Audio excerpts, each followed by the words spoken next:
Show की कहानी अब एक नए मोड़ पर पहुंच चुकी है। जनरेशन लीप शुरू हो चुका है और इस बार कहानी की धड़कन होगी रूही की बेटी नैना, जिसकी आंखों में वही मासूम चमक है जो कभी रूही की हुआ करती थी। लेकिन दोस्तों, कहानी जितनी नई है उतना ही गहरा है इसका अतीत, क्योंकि सुकून की परछाई अब भी इस घर के आंगन में मंडरा रही है। रात थी ठंडी और सन्नाटे से भरी। हवाएं पेड़ों को ऐसे हिला रही थीं जैसे कोई अदृश्य हाथ उनसे कुछ कहना चाहता हो। नाहर धीरे धीरे सुकून के कमरे की ओर बढ़ रहा था। जैसे ही उसने दरवाजे के पास कदम रखा, दरवाज़ा अपने आप टक की आवाज़ के साथ बंद हो गया। अंदर से सुकून की हल्की सी हंसी सुनाई दी, वो हंसी जो अब मीठी नहीं बल्कि डरावनी लग रही थी। सुकून, नाहर ने पुकारा। अंदर से आवाज़ आई, अब कोई हमें जुदा नहीं कर सकता नाहर, अब तुम सिर्फ मेरे हो। बाहर खड़ी रूही ने यह सब सुना तो उसका दिल धड़कने लगा। उसने दरवाज़ा पीटना शुरू किया, सुकून, दरवाज़ा खोलो। लेकिन सुकून ने सिर्फ मुस्कुराया। उसकी आंखों में अब इंसानियत नहीं, कुछ और था, कुछ ऐसा जो नाहर को अपने वश में कर चुका था। रूही ने ज़बरदस्ती दरवाज़ा खोला और जो नज़ारा देखा उसकी रूह कांप उठी। कमरे में सुकून नाहर का हाथ थामे खड़ी थी, आंखों में लाल चमक और चेहरे पर तिलिस्मी मुस्कान। रूही ने कांपती आवाज़ में कहा, यह सब क्या है सुकून? नाहर गुस्से से चिल्लाया, रूही, हमारे बीच मत आओ, अभी चली जाओ।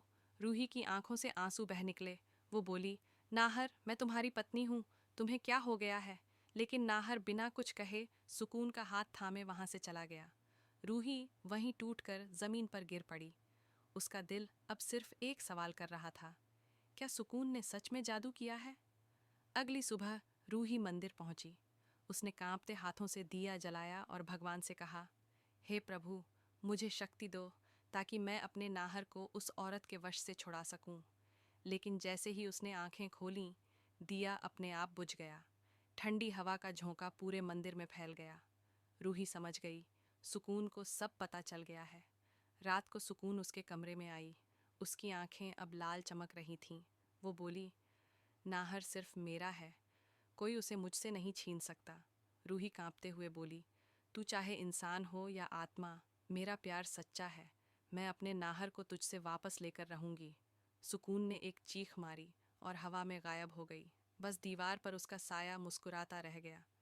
अगली सुबह नाहर सबके सामने बोला, मैं इस घर में नहीं रहूंगा, मैं सुकून के साथ रहूंगा। सन्नाटा छा गया। रूही की आंखों में अब आंसू नहीं, सिर्फ आग थी। रात को वो सुकून के कमरे में गई।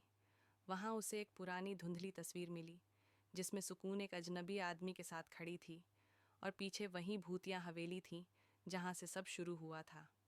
रूही ने फुसफुसाया, यहीं से सब शुरू हुआ था और अब यहीं इसका अंत होगा। लेकिन तभी दरवाज़ा अपने आप बंद हो गया। दीवार पर खून से लिखा था, अब देर हो चुकी है, अगला नाम तुम्हारा है। रूही की सांसें थम गईं, मगर उसके चेहरे पर डर नहीं था। उसने धीमे स्वर में कहा, अब या तो सुकून बचेगी या मैं। दोस्तों, अब सवाल यह है, क्या रूही अपने नाहर को उस रहस्यमयी आत्मा से बचा पाएगी या सुकून का श्राप हर रिश्ते को अपने साए में निगल जाएगा? कमेंट में बताइए, कौन जीतेगा, इश्क या अंधेरा?